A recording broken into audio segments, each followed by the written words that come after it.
Capes and Conundrums.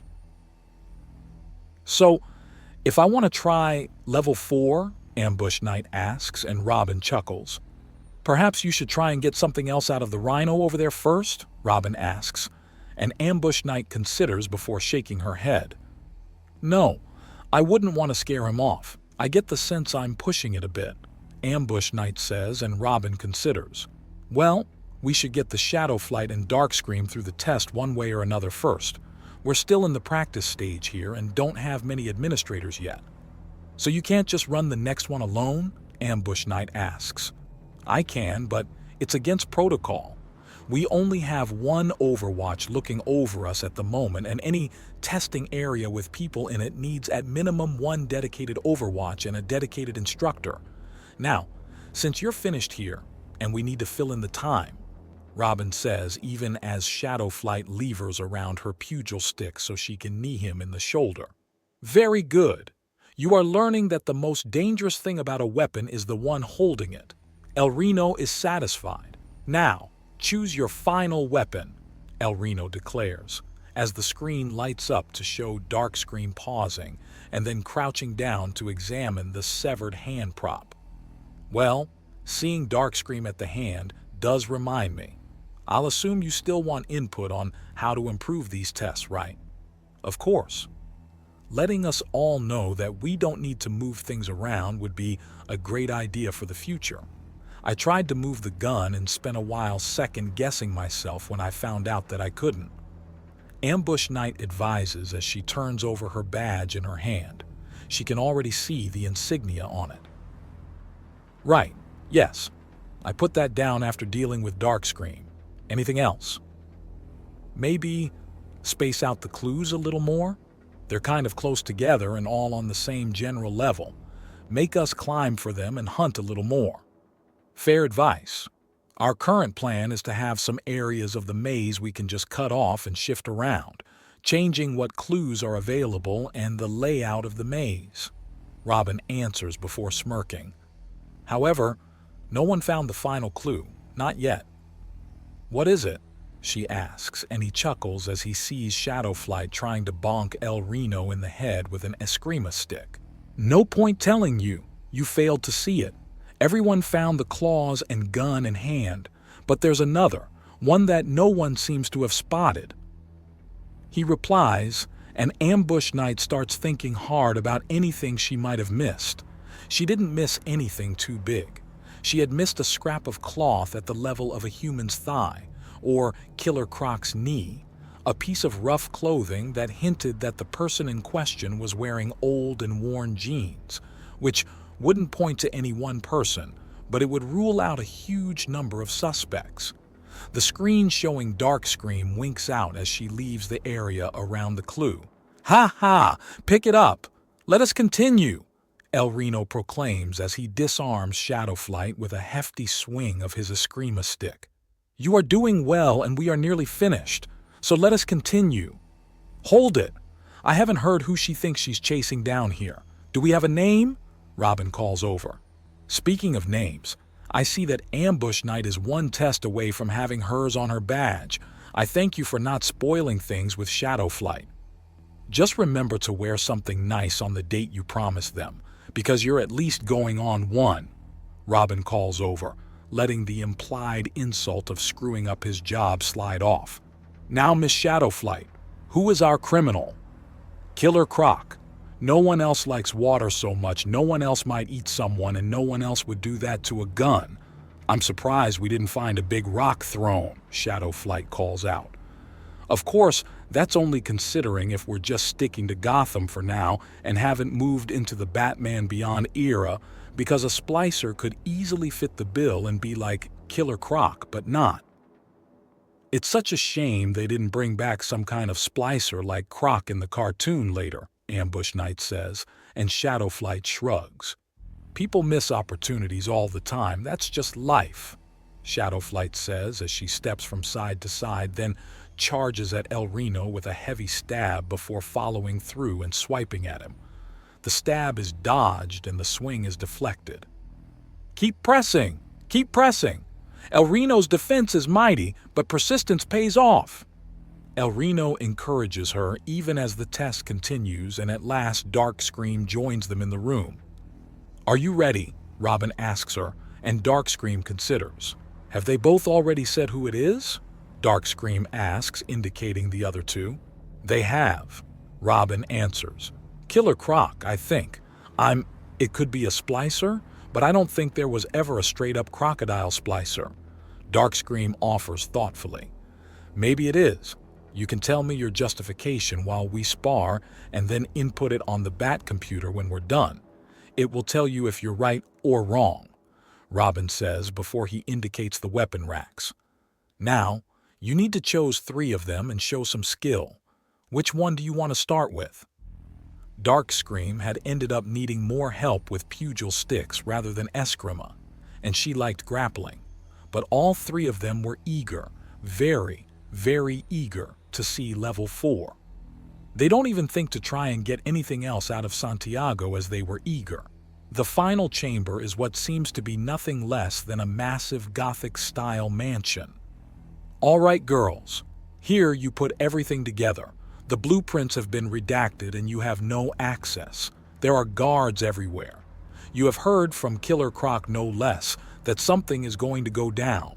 He didn't know more, and interrogation brought up only that he heard it in passing when working near the Iceberg Lounge. So it could be Penguin, or it could be any of the other criminals that occasionally patronize the place, which is almost all of them. You need to get in. Find out whatever the hell has happened. Avoid the guards.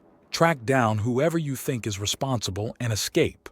If you are caught by the guards, they will sound the alarm and your quarry will retreat. If you come to the wrong conclusion, the perpetrator will hear of it and get away. If you damage the scene, a guard will notice and the alarm will sound. Finally, you will need these." Robin explains as he pulls out a box with several pairs of bat cuffs.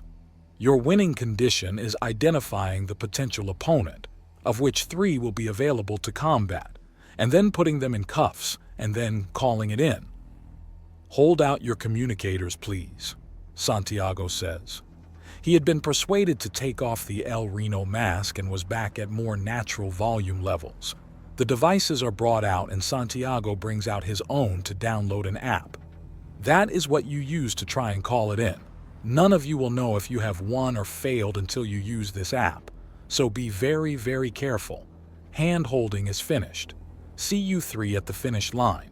Then both men throw down smoke bombs and are gone without a whisper of axiom. The box with bat cuffs is on the ground and open for them. All they get is the cuffs. "Well, best of luck, girls. See you at the finish line," Darkscream says as she pockets her cuffs and takes off as hard as she can.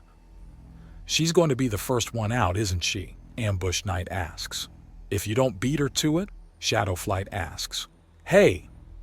Ambush Knight protests and Shadowflight snickers to herself as she finishes storing her cuff ever so exactly, and then, rather than flying to the mansion, she flies around it at a safe distance, studying it before committing to anything. After watching Shadowflight for a bit, Ambush Knight sits down and considers, counting windows at first and just watching. Eagerness can get you places, observation can get you places, but Ambush Knight wants to plan and think. It is going to be very awkward explaining to those 3 women that they've already failed. Overwatch mutters and Robin chuckles under the Deathstroke mask. He's in his villain outfit. Santiago is once again Bane and Pavel has shown up to dress as Deadshot. But with the prizes off the table, none of the 3 are taking things seriously anymore. How can they? We did tell them it was stealth-based, and running out in the open, flying out in the open, and sitting out in the open just aren't stealthy things to do, Robin replies. I expected better. Santiago grumps. They got caught up in the trap of thinking that there was a limit or boundary. We told them the hand-holding was over and they didn't believe us. Or perhaps they didn't believe us enough. They're taking this slowly. You 3 are in for a long wait. Overwatch remarks with a grump. And since we're part of this test, already failed or not, we have to stick around. Pavel notes with a sigh. Just great. Did anyone bring any cards or something? You have a communicator, Overwatch states. Yes, and unless I need one of its apps for something, it stays in its pocket. Pavel replies. This is a personal gripe or something, isn't it? Robin asks. Yes it is, Pavel remarks. Although, villains rarely get along well. Are you challenging one of us to a fight? I'll take you both on. Throw hands to see who shows up first. I'll take on both of you, Pavel says, and Robin in his Deathstroke outfit and Santiago dressed as Bane give each other amused looks and quickly throw rock/paper/scissors. Bane wins as Scissors cuts paper and Deathstroke was sure he'd go for rock. All right, little gunman, let's keep this friendly. No toys, just strength and skill, Santiago says, cracking his knuckles as he approaches Pavel to loom over him. The smaller man shakes out his legs and arms and looks up at him. You forgot speed, Pavel says, and there's a moment before Robin puts a hand between them. Keep it clean and be ready to break off at any moment if the girls arrive or start hearing the fun. Also, no nutshots, he says, and both men nod. Then begin. As Robin gets out of the way, Pavel instantly answers by snap-kicking Santiago in the side of the knee to try and stagger the larger man. Santiago's response is to move with the force of the kick and pivot as he brings his left fist down at the smaller man, who abandons any further attacks to avoid the blow. That's when Santiago pivots back for a twisting kick that Pavel catches and then pulls on hard to try and unbalance the man. Santiago's response to this response is to add as much momentum to it as he can and turn it into a jump and try to lock down the smaller man, even as Pavel tries to ruin his balance and get him on the ground. They both hit the ground. Santiago braced for the fall and Pavel half locked up in the larger man's leg. There's a fast contortion from Pavel, and he's out and rising up to stomp at Santiago, who simply catches the foot and tries to throw him. The throw is turned into a flip and then a blindingly fast charge, and Santiago feels the wind forced from his lungs as Pavel's shoulder tackle winds him. As the larger man staggers back, Pavel doesn't pursue and gives him a moment to catch his breath. Very nice. You've been practicing even harder, haven't you? Something like that. All right, you can take a break, big guy, Robin says as he steps up. We're keeping this friendly, remember? A good shot like that is the limit of friendly. So now you want to go? Pavel asks. You'll have to wait longer if you want me winded first. I expect you're only warmed up. Remember, friendly and short, Robin says. Both of you remember that, Santiago says before clapping his hands. Fight! Pavel instantly tries to grab Robin's armor, and his grip is broken by a circular motion from within before being shoved away and lined up for a punch.